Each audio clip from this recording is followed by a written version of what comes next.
এই আইটেমটা খাবেন নাকি? ভাত, রুটি, লুচি, পরোটা যার সাথেই খাবেন তার সাথেই চলবে। একদম ডিলিশিয়াস। প্রথমে দুখানা বাঁধাকপি নিয়ে কেটে নিয়েছি। প্রথমে কড়াইতে তেল দিয়ে তেল গরম হতেই ডুমো ডুমো করে কেটে নেওয়া আলুটাকে ভেজে তুলে নিয়েছি। এবার তেলে ফোড়নে দিয়ে দিয়েছি শুকনো লঙ্কা, সাদা জিরে, দুটো তেজপাতা। ভালো মতো ভাজা হয়ে গেলে টমেটো দিয়ে ভালো করে ভাজা ভাজা করে নিতে হবে।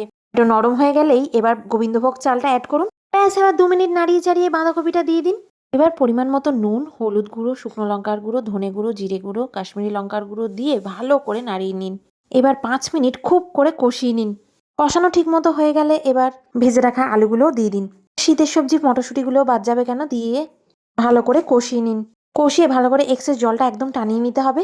এবার মিষ্টির জন্য চিনিটা অ্যাড করুন। সব সেদ্ধ হয়েছে কিনা দেখুন। চালটাও সেদ্ধ হয়ে গেছে, আলুটাও নরম হয়ে গেছে। এবার দিয়ে দিন 1 চামচ মতো ঘি। আর পড়ে রইল গরম মশলার গুঁড়ো, সেটাও দিয়ে দিন। দিয়ে খুব ভালো করে মিশিয়ে নিন। ব্যাস রেডি হয়ে গেল একদম মারাত্মক টেস্টের বাঁধাকপি। একবারে হেভি টেস্ট।